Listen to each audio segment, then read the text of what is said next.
오늘 묵상하여 함께 나눌 말씀은 열왕기상 8장 22절에서 40절입니다. 성전을 완공하고 언약궤를 메어 올린 후 솔로몬은 백성들 앞에서 성전을 짓기까지의 감회를 담아 연설을 합니다. 그리고 하나님께 기도드리고 이후 백성에게 축복한 후 모든 성전 봉헌식을 마치게 됩니다. 7일간의 성전 봉헌식과 이어지는 7일간의 초막절을 성대하게 치른 것입니다. 오늘 본문은 성전을 봉헌할 때 드렸던 솔로몬의 기도 중 전반부에 해당되는 부분입니다. 솔로몬은 이스라엘의 번영을 이끌어낸 왕입니다. 성전도 건축하고 나라의 재정도 든든히 만들고 국방, 외교 가릴 것 없이 정말 눈부신 성과를 이루어낸 왕입니다. 그러기에 솔로몬에 대해 지혜롭고 나라를 잘 다스린 왕이었다는 평가를 내려왔습니다. 한 사람에 대한 평가 혹은 어떤 사건에 관한 이야기를 할 때 어떤 시선으로, 어떤 관점으로 그것을 보느냐에 따라 평가의 결과는 달라질 수 있습니다. 솔로몬 왕이 태평성대를 이루어낸 것은 부인할 수 없는 사실입니다. 하지만 과연 그 나라가 하나님 앞에 바로 세워지고 있었는가를 묻는다면 좋은 평가를 내릴 수만은 없게 됩니다. 그것이 지난 이틀간 묵상하며 나눈 말씀의 내용이었습니다. 오늘 본문 말씀도 그런 맥락에서 살펴보아야 합니다. 백성들이 성전을 향해 간구할 때 하나님 응답하시고 그들의 죄를 사해 주시옵소서 라고 솔로몬이 기도합니다. 백성을 다스리는 지도자로서 참 합당하고 바른 기도를 드리고 있습니다. 그런데 과연 그 기도가 진실된 마음으로 드리는 기도인지 아니면 본인이 서 있는 사회적인 지위와 위치에 걸맞는 내용으로 채워진 기도인지 돌아보아야 합니다. 오늘 본문이 속해 있는 열왕기상 8장은 성전 봉헌에 관한 이야기입니다. 이어지는 열왕기상 9장은 성전 건축과 왕궁 건축을 모두 마친 후에 일어난 이야기를 증거합니다. 하나님의 집과 본인의 집을 완공한 후 솔로몬이 제일 처음 했던 일이 무엇이었는지 아십니까? 성전을 짓는 데 사용된 건축 재료에 대한 값을 치르는 일을 했는데 그 값으로 갈릴리 땅에 20개 성읍을 두로 왕에게 주었습니다. 그리고 갈릴리 땅에 대한 값으로 금 120달란트를 다시 돌려받습니다. 그런데 땅은 하나님께 속한 것입니다.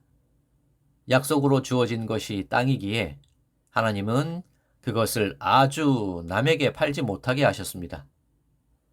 혹시 가난하여 땅을 팔게 된다 하더라도 친족에게만 팔도록 하셨습니다. 땅의 소유권이 이방인이나 외인에게 완전히 넘어가는 것을 막으려는 이유에서입니다.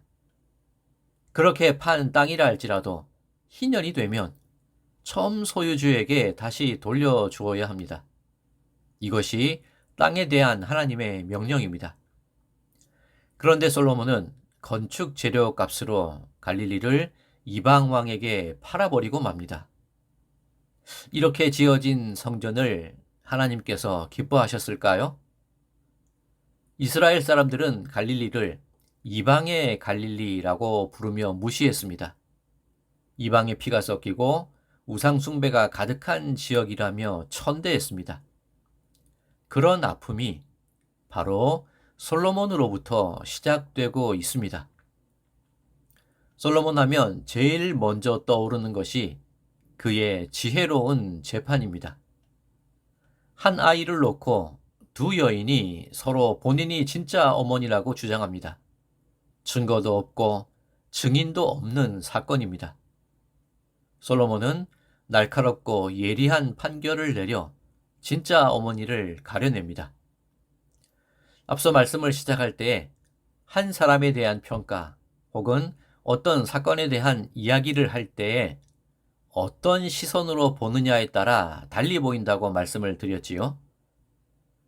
솔로몬의 이 판결에 대해 사람들은 솔로몬이 참 지혜롭다고 여겼고 왕에 대한 두려움까지 느꼈다고 합니다. 그런데 다른 시선으로 이 재판을 바라보면 무엇이 보일까요? 칼로 아이를 둘로 나누라는 왕의 말을 들은 진짜 어머니는 그 마음이 불 붙는 것 같았다고 성경은 증언합니다. 진짜 어머니는 가슴이 미어지는 겁니다. 다른 이의 품에 빼앗기게 되더라도 내 아이를 살릴 수만 있다면 그것쯤은 참아낼 수 있습니다. 이것이 하나님의 마음입니다. 지혜를 달라고 해서 지혜를 줬는데 그것으로 세상 이치를 따져보고 살더라는 겁니다. 저희들 마음대로 성전을 지어놓고 땅을 팔아버리더라는 겁니다. 그래도 자식이라 받아주고 이해해 줬는데 우상 숭배를 하고 온갖 악한 짓은 다 하고 다니는 겁니다. 어떻게 해야 내 자식이 살아날까? 어떻게 해야 내 자식이 바른 길로 돌아설까? 아수르의 나라를 빼앗기고 바벨론에 멸망당하게 될 텐데 그렇게 해서라도 내 자식이 살아난다면, 그렇게 해서라도 내 자식이 생명을 얻을 수만 있다면 다른 이의 품에 빼앗기게 되는 것쯤은 참아낼 수 있습니다. 불 붙는 것 같은 마음으로 우리를 지켜보시는 것이 하나님의 심정이라는 겁니다. 하나님께서 전에 기브온에서 그러셨던 것처럼 다시 솔로몬에게 나타나십니다. 그리고 솔로몬이 건축한 그 성전에 하나님 당신의 이름과 눈길과 마음을 두겠노라고 약속하십니다. 그리고 내 법도와 율례를 지키라고 하나님은 솔로몬에게 다시 당부하십니다. 그런데 만약 그러지 않는다면 이스라엘을 그 땅에서 끊어버릴 것이요 성전이라 할지라도 던져버리겠다고 말씀하십니다. 이 말씀을 하실 때 하나님의 마음은 어떠셨을까요? 불 붙는 듯 하지 않으셨을까요? 내 자식을 살릴 수만 있다면 그런 것쯤은 참아낼 수 있다는 어머니의 마음이 아니셨을까요?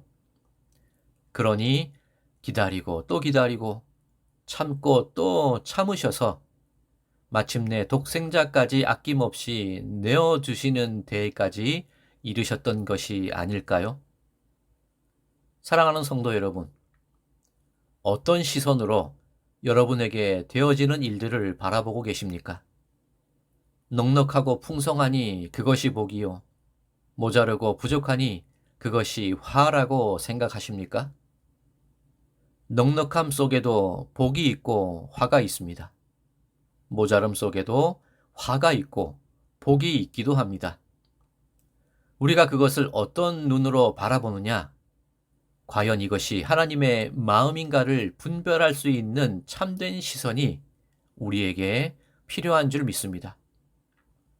바라기는 오늘 하루 되어지는 모든 일 속에서 하나님의 마음이 어디에 담겨 있는지 돌아보고 되새기고 찾고 또 찾아보는 하루가 되시기 바랍니다. 참된 시선을 갖게 해달라고 그 눈으로 세상을 보고 하나님을 바라보게 해달라고 간구하시는 오늘 이 하루가 되시기를 주님의 이름으로 간절히 축원드립니다. 사랑의 하나님, 하나님의 마음은 알지도 못한 채 이것이 하나님의 뜻이라 여기에 하나님의 마음이 있다, 저희 마음대로 생각하고 판단하며 살아왔음을 고백합니다. 저희를 긍휼히 여겨 주시어 하나님의 말씀을 듣는 마음, 참된 지혜를 허락하여 주시옵소서. 또한 하나님의 뜻을 분별하여 가려볼 수 있는 참된 시선을 허락하여 주셔서 저희로 참된 하나님의 백성으로 빚어지고 만들어지는 시간들이 되게 하여 주시옵소서. 예수 그리스도의 이름으로 간절히 기도드리옵나이다. 아멘.